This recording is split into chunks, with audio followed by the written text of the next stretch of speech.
clarity about the three levels. I know there's the man, the corporate person, and the corporation, I guess. I don't really understand why does the one have to have a law if you're the one bringing the action? Okay, the three levels are based on law and jurisdiction. And by looking at law and jurisdiction, what they are. Law is an agreement. Jurisdiction is the acceptance. So, because freedom and everything about English law is based on freedom and your consent since 1688, everyone has to have a law and everybody has to agree to it. And that's why it's important for all three of these, because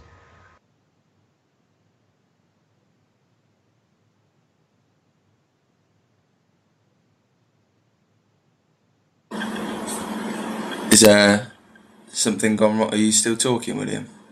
I'm just trying to. Oh, sorry.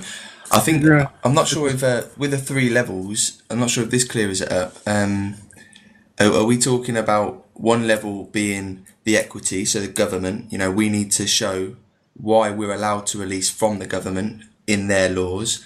We show the second level or jurisdiction is common law, so us as donor, and we need to show what allows us in common law to use the remedy of reversion in Blackstone. And then the third one is the judge. Is that right? So the judge, we need to show why the judge is allowed to act the way we're asking him to. Yes. The judge is always going to have his. Let's back up here for a second. It's called finding the seat in law. That's why judges, every time anything comes up and you're in front of a judge, right, and the paperwork in the claim, it states where you live and what you do for a living. Those two things tell you everything about that individual, because of where they work tells you whether or not they're bound by special laws. So let's look at, for an example, the judge. Well, he's performing a corporate judge is performing a function of government, but he's not performing a function of government because he's got special rules. A queen's judge, or the ones acting in her capacity, have a completely different agreement than the corporate judges. Right? So then if we look at the opponents now,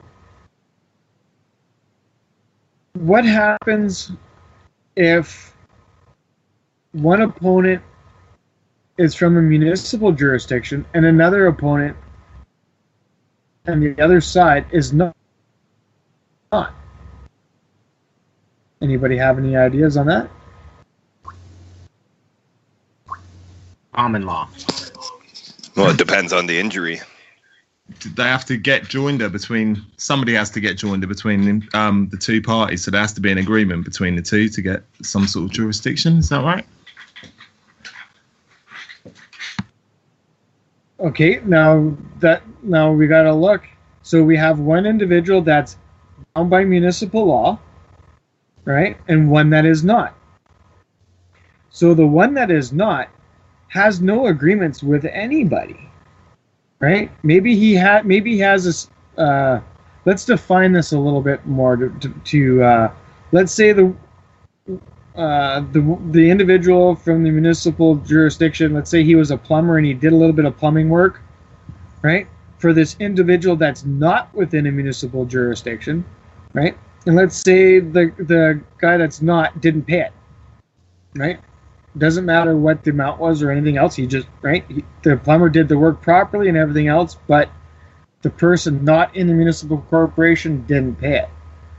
So the municipal corporation guy is the plaintiff, So, does the corporate judge have jurisdiction over the individual that is not within municipal law? So if the plaintiff is taking this matter to the courts, corporate courts, do they have jurisdiction to hear it? No. I say they do if he shows up in court, because he showing up somehow settles all of the inconsistencies in law by your appearance.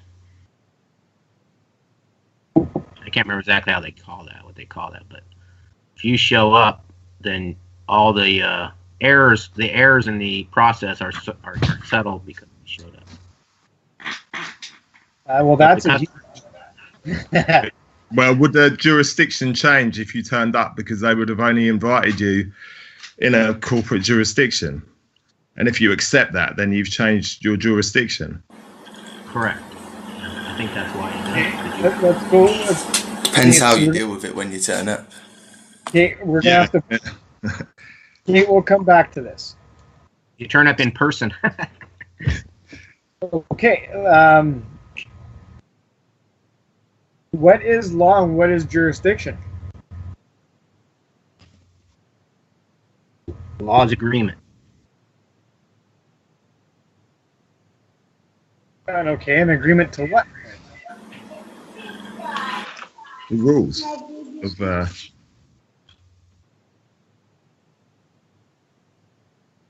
What is this? What is the subject matter of the law? What actually creates the agreement that gives the municipal governments and the acceptance of their laws? Yeah, what gives it? Land. That's correct. Land, granting lands. So, if we look at land now specifically, what is the difference between a domicile and a residence? A fee simple only has a residence, which means that they're bound by another. They only have a use. Guardian. Wow. That's right. They're a guardian. They're a citizen. Right? So,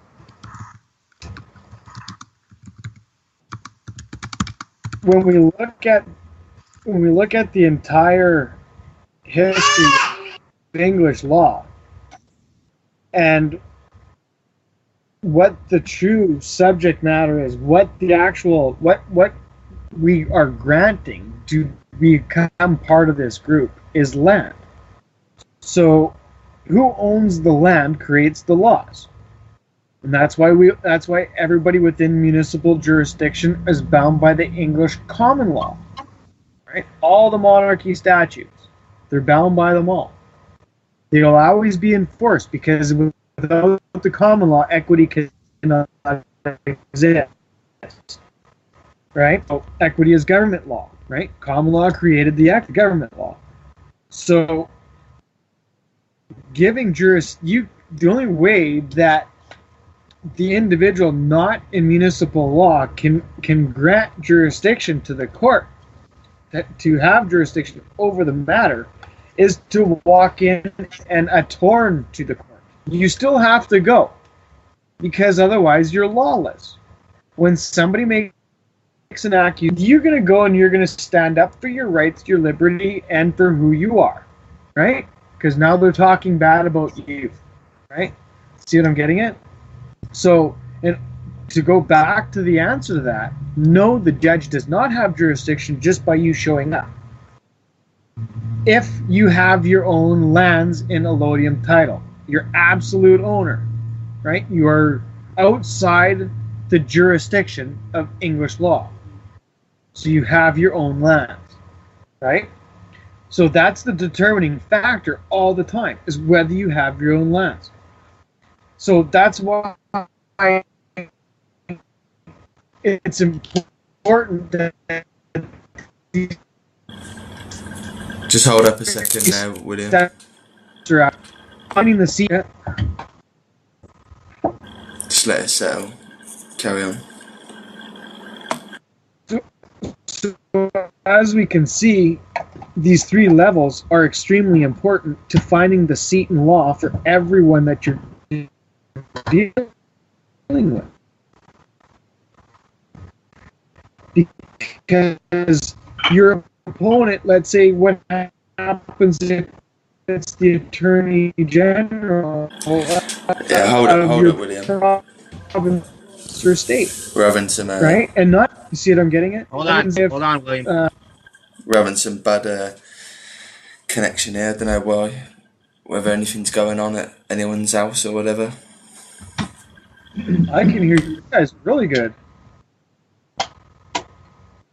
You're coming in all broken up.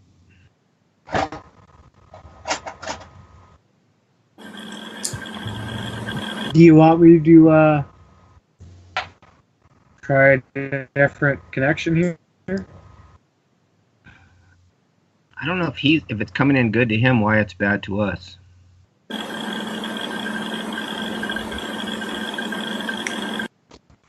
That's what I'm thinking. It might be my connection at this new place I'm at here. It's sounding a little Just bit better make sure now. So yeah, make sure all your connections are tight. Maybe your microphone or something. Maybe something loose.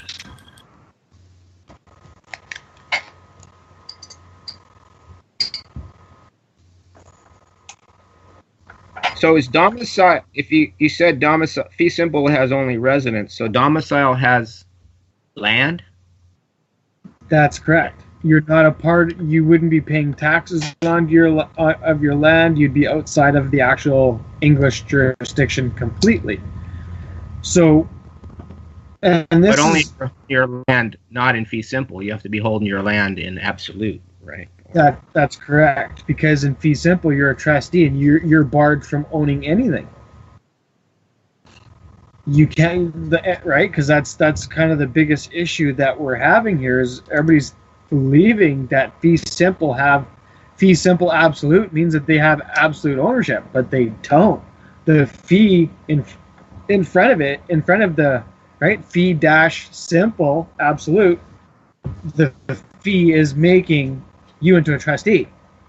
When you're in your donor capacity, the fee is gone, and now you're in simple absolute. That's conveying your absolute warranty in law for your lands, right? So that's why it's important that every single individual, no matter who they are, you have to find out, right, where they live, because where they live will tell you what jurisdiction and what law they're bound by, right?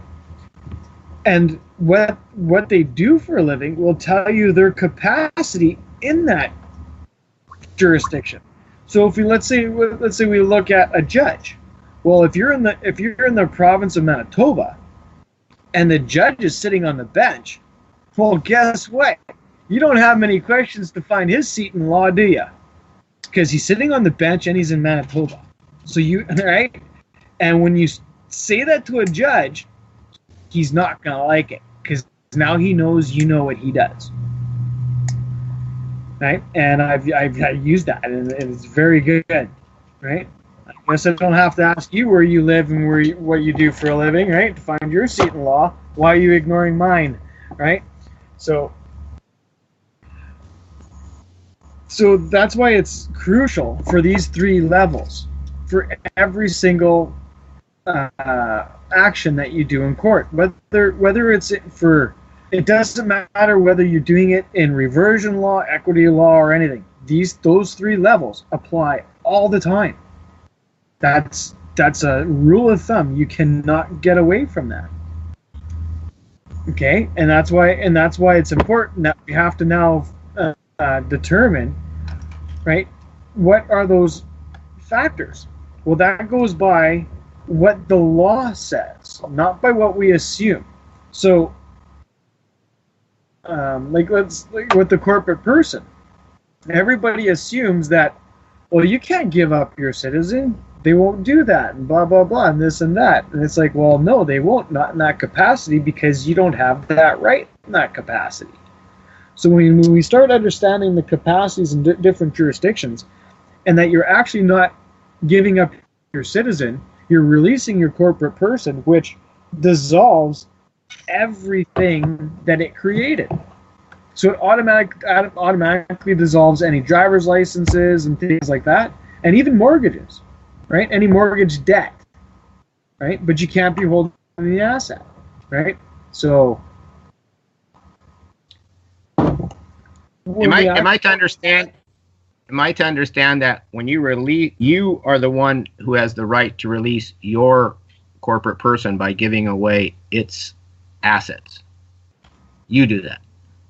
That's correct, because you took on those assets by a title by purchase, and all the title by purchase is that means that if you can purchase that thing, all you get from it is the equity you can create from it, right? So if you purchased lands 20 years ago for $10,000 and they're now worth $500,000, you can't take the land with you, but you can take whatever equitable interest that you created from it. So if you're going to make that $10 million minus the 10 grand or whatever type of thing, right?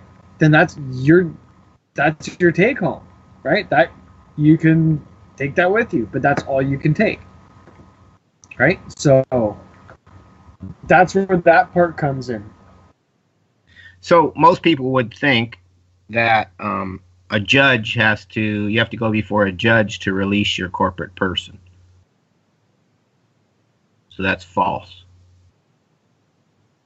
No.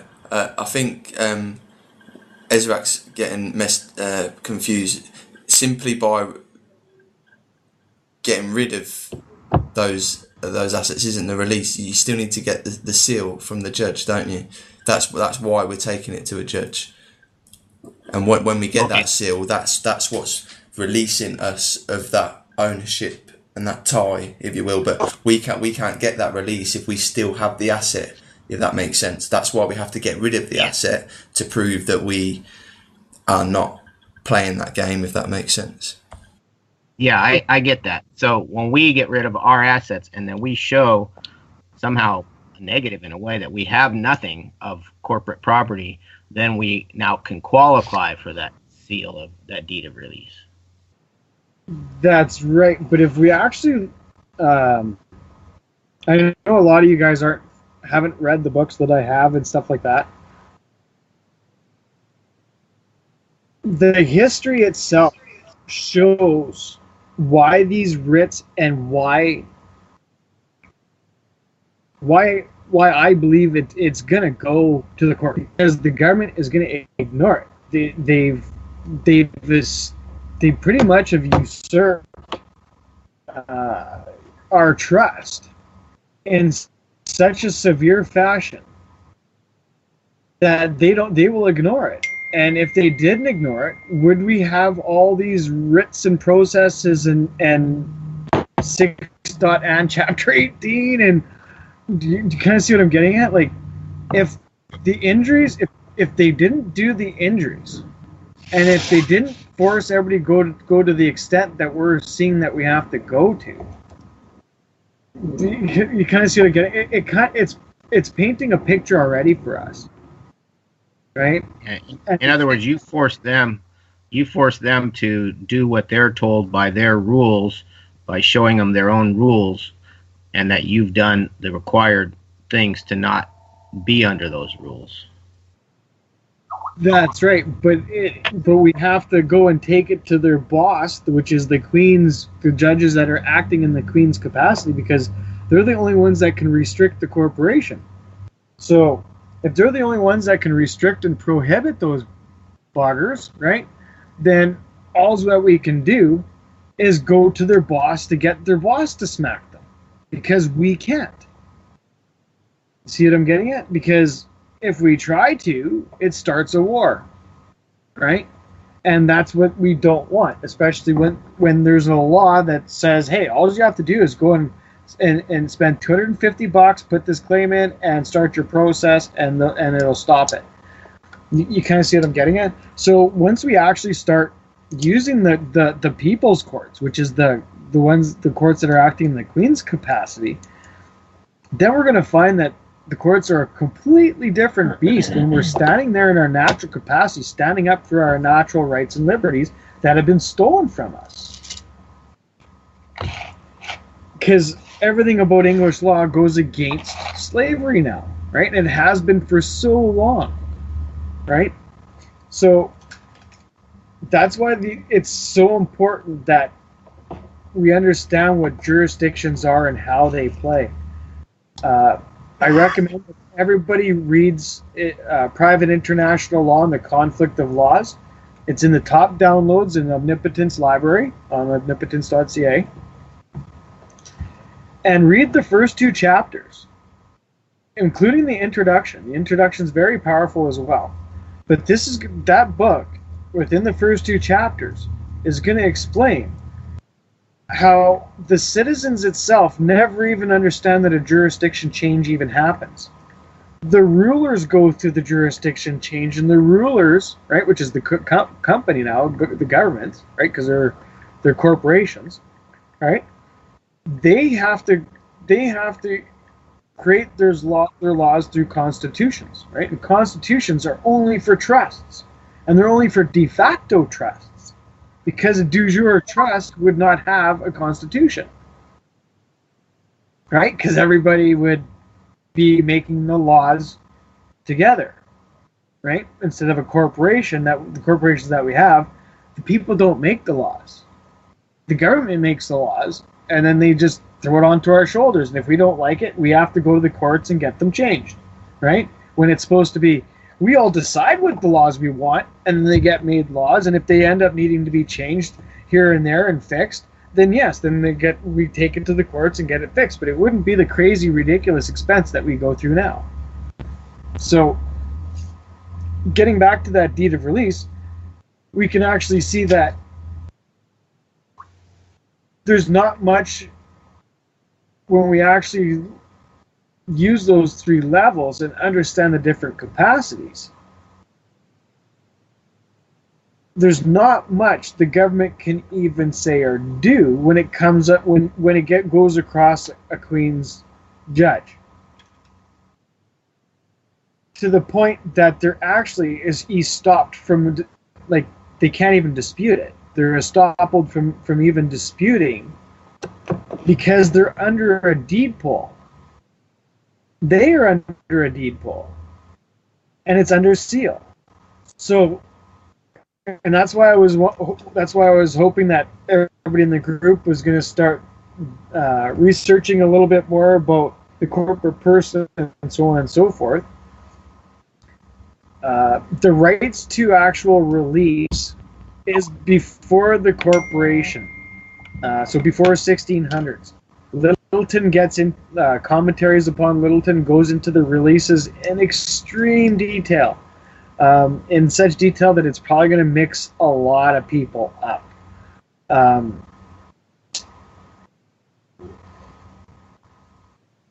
The easiest way is to start at the beginning and work your way till today, and then just add on the corporate duties part to it, because you'll notice that even back in Littleton's time, no one had the right to actually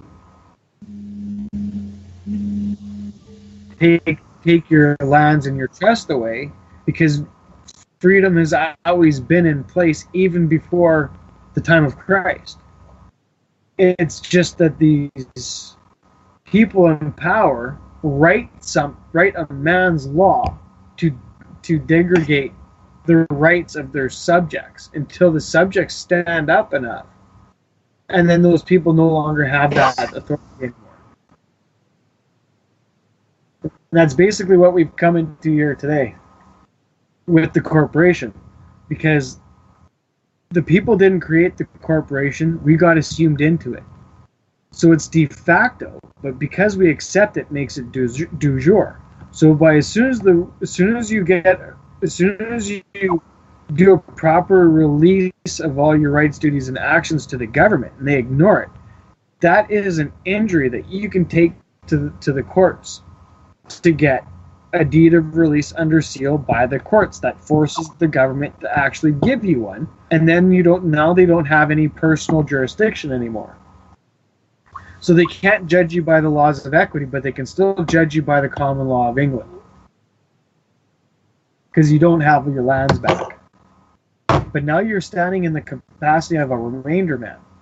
So then that takes us into the 6.and chapter 18 to completely remove you from equity and kill the corporate person, right? And then after that, you'll be standing in your capacity as a donor in order to be able to claim your lands in the proper jurisdiction as donor, where they don't have any right at all because everybody's acting as your guardians, right? And you only let them use it until you return from sea, right? Until you return from your jurisdiction, the equity jurisdiction.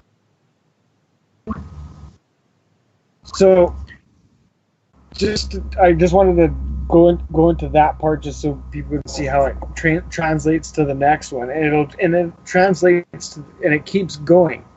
They're all directly linked in law because it started. Can you say when you say go to the next one from the previous one? In other words, are you talking about the 3 levels going from one level to the next, or what are you talking about when you go from one to another, or to another jurisdiction, or which one? I guess I lost where you're moving from one place to another place, another capacity. Well, yes, you would be in another capacity and another jurisdiction. As soon as you get that deed of release, your corporate person has now been terminated, right? But only terminated within the corporate equity, right? Right. Only in the government. That's right. So that's why, because you terminated it through the government, but now you have to terminate the equity jurisdiction that the monarchy created, which is 6.and chapter 18, the next one. Right? That's what I was referring to as the next one, because as soon as you delete the corporate person, you're a remainder, right? And gives you the right to completely kill the corporate jurisdiction, which puts you in a capacity as a donor, but now you're in what's called a remainder man, right? So you've moved jurisdictions because they can no longer use the corporate laws, the civil law on you. They can only use common law now, right? So now you don't have to get a driver's license, you don't have to insure a car, you don't have to do those things. So what jurisdiction are you in when you're in remainder man? That's a good question. You're in common law because you don't have your lands back yet, but you're also not the corporate person anymore. And the reason why it's a remainder, the reason why you're called the remainder man, is because now you're in the capacity where you have a remainder of an estate sitting in a trust. Where when you're in a corporate person, you have no remainder. You don't even have an inheritance because you're a corporate person. You are a fiction that has nothing. This is why it also needs to be done as one claim, isn't it? Because because everyone has to be bound by a jurisdiction. So if you don't have your own lands, what jurisdiction are you under? Which is why we need to claim that reversion straight away so that we can get our own lands, and then we're bound by our own rather than theirs. I would agree with that, but the law, the way that it's written and everything else, it shows that if you wanted to do each one of these in a separate action, you could. It would be way more expensive and take you a lot longer, and because if you're just doing the release of the corporate person, you don't have any. By doing the entire claim at once is showing that everything. You kind of know what I'm getting at, that you understand the whole system, right? And you're actually getting to the punchline right away. By doing one at a time, you're gonna have to go into those other things anyway to prove your right to release your corporate duties and everything, and to return from sea. So it's just, for me, from how I understood it, it would just be easier and cheaper and faster if you did it all in one process, because they're all linked together, and it's all about the exact same thing. So they prefer it, even the way that the court rules are written in the jurisdictions, is that they prefer things that are directly linked to each other to be done in one action, instead of stringing it all over the place and having multiple actions. is the remainder that's held in trust the land in waiting? Is that what it is? That's the remainder. That is the actual remainder. Is it your piece of land waiting for you? Is it like a reserve or something? Yes, it's not only the land, but it's the equity that's attached to it. Because you got to remember that each one of us granted lands to an equitable jurisdiction, where their rules are anybody who grants something in trust in that jurisdiction, the trustee has to pay the has to make the trust benefit to pay the donor of it, right? Because you granted an equitable use. You granted a use for a fee to the monarchy. You retained absolute ownership of it, right? So she's just acting as a trustee, and it's just like anything else that you put into trust.